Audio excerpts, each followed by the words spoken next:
Welcome you all for VTU online program. Last class I explained about single variable or law of variable proportion theory. This all the things we have understood. What is the statement of law that we understood, what are the assumptions of law that we have understood in the last class, and with the graph and with the table we have understood that the short run production function and what are the takeaways from law of variable proportion theory, that also we have understood in the last class. Now I would like to explain about law of returns to scale. See, all you know that there are two types of the production function here, short run production function and the long run production function. Short run production function, last class you have understood.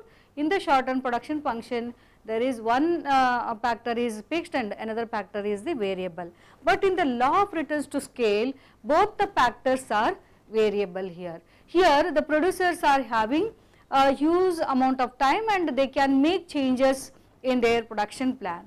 And another very important aspect I would like to tell you about here is that every producer want to expand his business because they are running their business with the objective.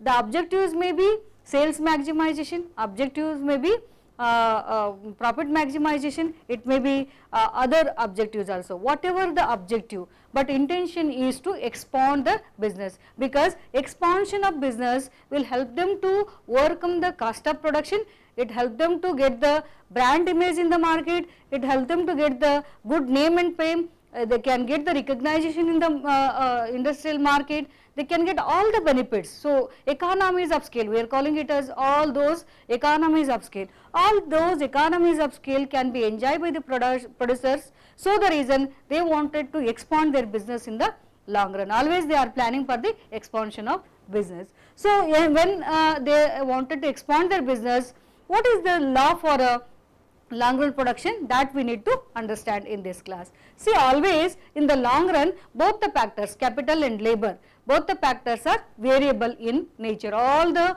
factors we can change in the long run because they have a sufficient time to change according to their production plan, and all the factors are variable in long run. Thus, in the long run size of firm can be expanded and the scale of production can be enhanced. So, it is intention of every producer also, and the same time they are expanding their business and enhancing the production by expanding the inputs here. So, this phenomena we can see in the long run production function, and economists call this is returns to scale or long run production function or the returns to scale, both are same here. It is called by the economist is that returns to scale. Then the two important points we need to understand in the law of returns to scale is that it is a long run analysis and all the factors are variable. We should keep this in our mind. It is applicable to the long run. This is one thing. The second is that all the factors are variable here. All the factors are variable. And second is that it is describe the output behavior in the long run in relation to the variations in the factors input. Means how the variations happens in the input, the same level the variations can be seen in the output level. So, that behavior, the phenomena, what the changes can be seen in the output due to the changes in the input, that all the behavior we can understand in this concept. Okay, it helps to understand the output behavior towards the changes in the inputs. Okay, that two things need to be keep in our mind about the law of returns to scale. So, I would like to conclude this slide with a few sentences. First one, it is applicable to the long run. Second is that here all the factors are variable and intention of the organization is to expand the business and increase the scale of production, and economists are calling this is the returns to scale.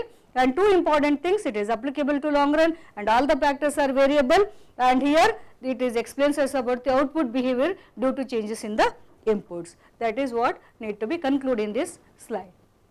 And then we need to understand statement of law. Then one thing we understood, in the long run both the factors are variable, but at the same time what is the behavior in the output, how typically we can see the behavior in the output, that needs to be understood. It is possible to understand by the help of this statement. As per the form, in the long run, increase the quantities of factors employed, other things being equal, okay, the output may rise initially at the more rapid rate than the rate of increase in the output inputs. Okay, then the output may increase in the same proportion of input, and ultimately the output increases less proportionately. Means this definition is saying that three levels of the output can be seen due to the changes in the input. Once we start increasing the inputs, the initially what happens in the output, it rises, it increases more than that inputs, means output will be more than the inputs here in the beginning stage. Then once start again increasing the same inputs in the same production unit, what happens? It increases, the output may increases, but the proportionate with the inputs, means if you increase the 10% of the inputs, you can get the 10% of the output due to the inputs. Okay, so means proportionate with the inputs, the output can be increased in the second level. Third, what happens after that situation? Next again, if you start increasing the inputs, what happens? The ultimately the output increases, total output may increases, but proportionately less with the inputs. For example, if you increase the 10% of the inputs, you may get the increase in the output, but it is less than 10% increase you can see. So means three levels output we can see due to the increase in the inputs in the production. Okay, so in the long run. So then we need to understand what is the production function here. See, initially without any this thing, what is the production function? Production function is Q is equal to function of L and K. This you have understood in the last class only, law of variable proportion. So Q is the dependent variable, L and capital is the inputs. So the output is depend on the inputs here, that we can understand. But in the long run, when both the factors are variable, so if you can assume that that is x, then production function will be rewritten. What is the production function then? P1 is equal to function of f into xl xk. Otherwise you can consider this is the q. Q1 is equal to function of x and xk, means the output 1 is depend on the function of L and the function of k. So based on this statement, this is the formula for the long run production function. Then the three situations what we have understood in the statement, that all the three situations we can write it like this. So what is that? Q1 divided by Q greater than x, it will be increasing returns to scale. When the situation is like this, Q1 divided by Q is greater than x, then that situation we can call it as the increasing returns to scale. Means the first situation, the initially the rapid increase we can see in the output than the inputs situation. Means if you increase the 10% of the inputs, it will lead to the more than 10% output level. That situation is the first one. Second is talking about here, what is that? Q1 divided by Q is equal to x, means it is the inputs is equal to output. If you increase the 10% of the inputs, that will give the 10% of the output, proportionate the increase in the output level. That we are calling it as a constant returns to scale. This is the second level. And third is that Q1 divided by Q less than x, it will be diminishing returns to scale situation. See here, you are increasing 10% of the inputs, you are getting the output less than 10%. So that situation is decreasing. Okay, decreasing or diminishing returns to scale here. These three situations what we have understood in the definition, that can be write it like this type. Whatever the output you are getting, if you calculate with the help of this formula, you can get to know you are enjoying increasing returns to scale as a producer, or you are in the constant returns to scale, or you are in the diminishing returns to scale. Quantitatively you can measure the output level. By measuring the output level, you get to know in where you are, in what state you are getting in the output, whether should continue or not, what to do with that level of the returns, that all the things can be understand here. Okay, so by this definition we can understand what is law of returns to scale for the long run.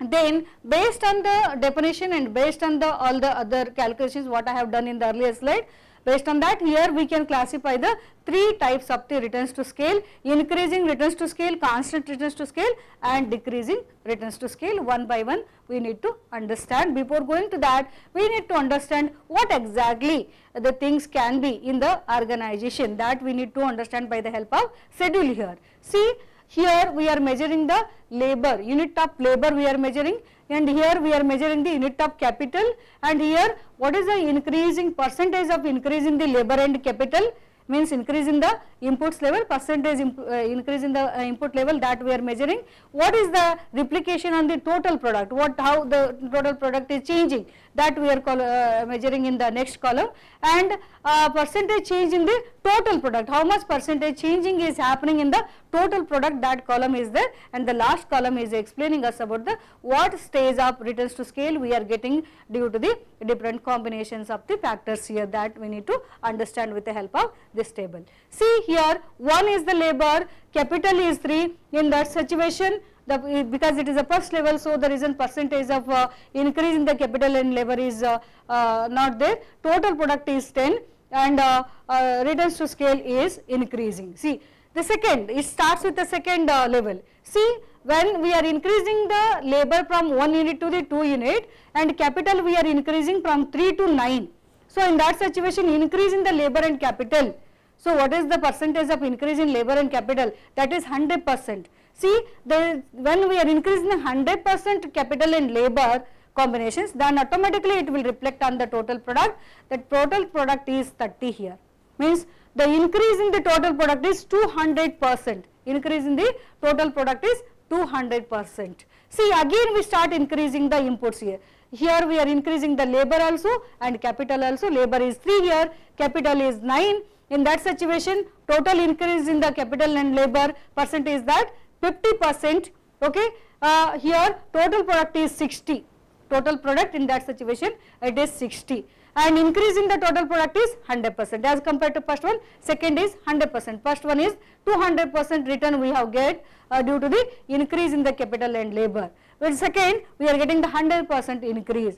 Okay, next see the difference is there here. Compared to this, 100% increase in the labor and capital leads to the 200% increase in the total product, and the 50% increase in the capital and labor is increasing 100%.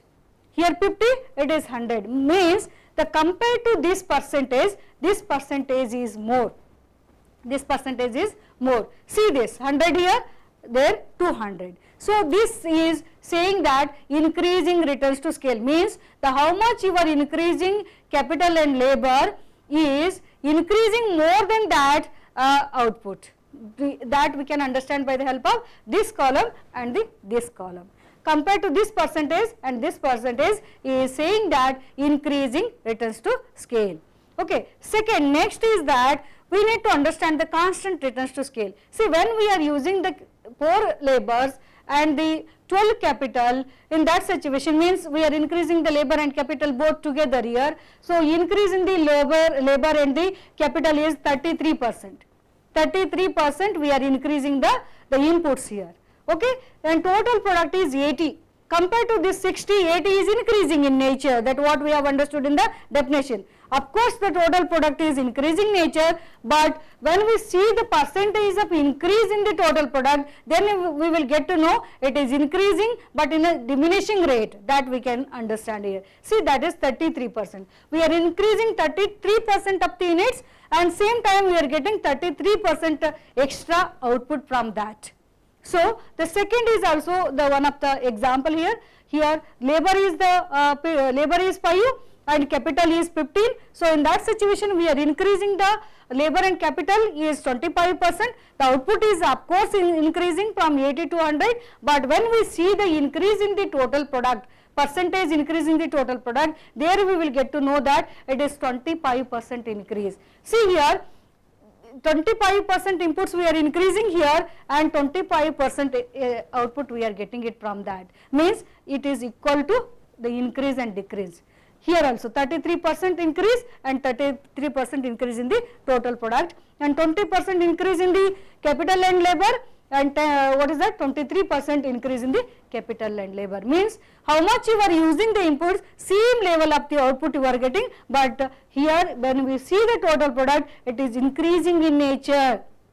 It is increasing in nature, but when you see the increase in the production level, then you get to know what percentage it is increasing.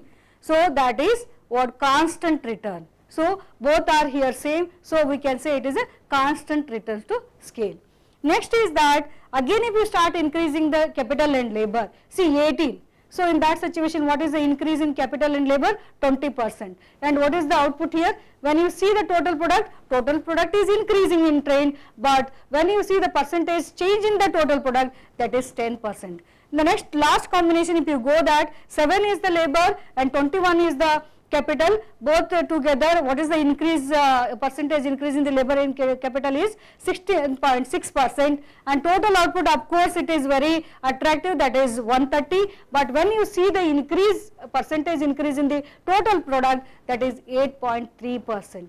It is 10% here and it is 8.3%, but see here, the increase in the inputs, here it is 20%, but output is 10% here, means the more than less than inputs you are able to produce it, and less than the inputs you are producing the output. So by seeing these two data, we can understand that decreasing returns to scale. If only you check this level of the output, see 10 to it is 130, continuously there is an increase in the total product, but we should not believe what happening in the production just by checking the quantity of the output. We should think of this, because here whether our inputs are producing increasing in trend or constant in trend or the decreasing in trend. By seeing this data, we will get to know that whether the inputs are producing efficiently or not, that can be checked. Whether it is why this is needed to check it, because best combination has to be chosen by the producer here. What combination is the best combination to produce, that has to be identified by the managers here. So the reason they have to check these trends, whether it is increasing in nature or the constant in nature or the decreasing in nature, that need to understand here. All the schedule, what we have put it in the schedule, that all the things we can understand with the help of graphs also here. See, first one is that increasing returns to scale. Already we know that what is that increasing returns to scale here. There are two graphs is explaining what exactly increasing returns to scale. The first graph is telling that here we are measuring unit of labor and capital and return. Unit of capital and labor and returns both together we are seeing it. See here, when the OQ is the labor and capital and OP is the output. OP will be the output here. If we increase the OQ to the OQ1 level of the inputs, that will reflect on the output also, returns also, that is OP to the OP1. See the difference, Q to Q1 difference is less, but P to P1 difference is more. It means that lesser and lesser increase in the capital and labor can get the more and more output here. This graph is explaining the returns to scale here. See, the same thing we can also understand by the help of one more graph here. These are the isocont curves, that concept you are understanding in the later classes. These are the isocont curves are explaining the equal output level in the different combinations. See, here we are measuring the labor and here we are measuring the capital. When L1 is the capital and K1 is the L1 is the labor and K1 is the capital, in that situation producers are go with this combination or this combination. They can go with the B combination or the C combination. When they are going with the B combination, here they can get the what is that output level. So here they can enjoy the output. But when they are increasing the labor from L1 to L2 and K1 to K2, in that situation B is the equilibrium point. And when they are increasing the labor from L3 to and capital is that K3, in that situation they are enjoying in the C combination, C level of the output. Different isoconts. See here the other things you just understand as a graph, but the difference you need to identify is that this. See the difference here. Difference is very less here in this graph. So from one isocant curve to the another isocant curve, if you want to shift from lower isocant to the higher isocant curve, it is need not to go with the more and more inputs. In the less and less inputs only we can shift from one isocant curve to the another isocant curve. So that is what we can understand here, increasing returns to scale. Both the graphs you can write it, or any one graph also you can write it in the examination. Then is that constant returns to scale. That you can understand with the help of both the graphs here. Constant returns to scale, already I have explained the equal level of the output. How much inputs you are using, same level of the output you are getting it in the production. See what is that we need to understand with the help of this graph. The units of labor and capital we are measuring in the OX axis, and unit of returns that we are measuring in the OY axis. See OQ is the here inputs. In that situation, what is that? OP is the output. OP is the output, and when we are increasing OQ level to OQ level 1 inputs. So in that situation, returns is OP to the OP1. See the difference. Q to Q1 and P to P1 both are here same. So constant return. So the reason we are getting 45 degree production curve here. 45 degree means the how much you are increasing the labor and capital, same level returns you are getting. This curve, this OR curve is explaining that constant return 45 degree to the origin. That curve is explaining that. Here in this graph also we can understand that L1, L2, L3 levels of the labor and capital here, K1, K2, K3 levels of the capitals, A, B, C are the different combinations. See, these are the independent curves, Q1, Q2, Q3, Q level 10 is the output, Q2 20 and Q3 the 30. See how much the increase is there in the capital and labor, same level increase we can see in the curves here. The difference between one curve to another curve is same here.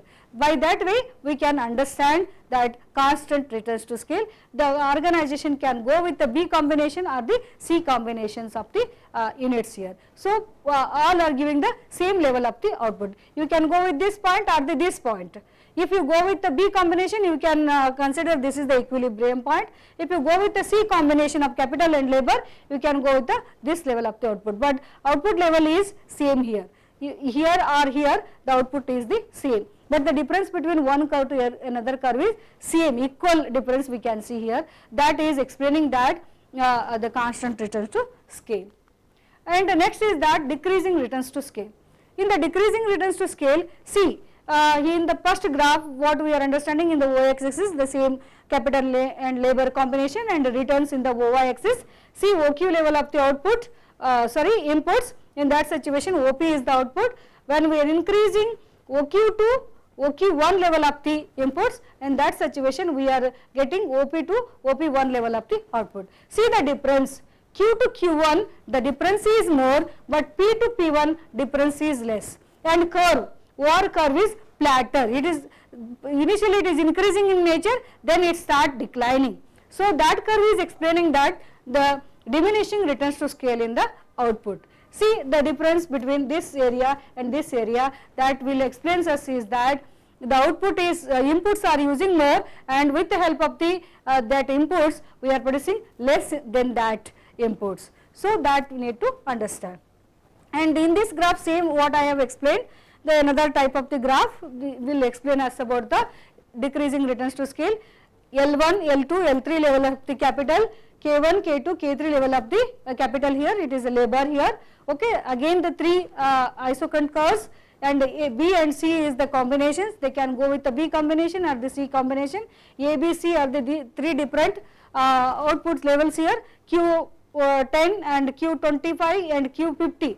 So this is explaining us about the decreasing returns to scale. See when they are using K1 and L1, in that situation output is 10. When they are using 2L and 2K, in that situation output is 25. When they are increasing 3L and 3K, the output is 50. See the difference between this curve to this curve.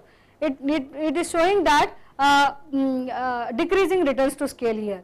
means the output is less than the inputs what they are using it in the production function. Okay, these are all the graphs, and the schedule is explaining us about the what is that law of returns to scale or the long run production function, and it is explaining us about the how the typically producers are taking decisions towards the what is that decision making towards the production and all. Okay.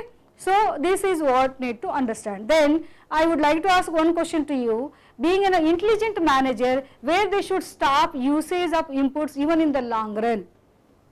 Yes, of course, every producers are interested to expand the business because they are getting lot of fringe benefits, lot of economies of scale. So, everybody wants to expand the business, but what extent, where they are getting the constant returns to scale. Here they should stop the usage of the inputs in the unit. Again, if they want to expand furthermore business, then they can go for the one more plant. Likewise, when they are reaching the minimum average cost and maximum output, there they should stop the production. That can be possible in the constant returns to scale. Once you will understand the cost concept and the long run cost functions and all, you will know that how typically decision making happens with the cost of production in the production units, that can be understand. Okay.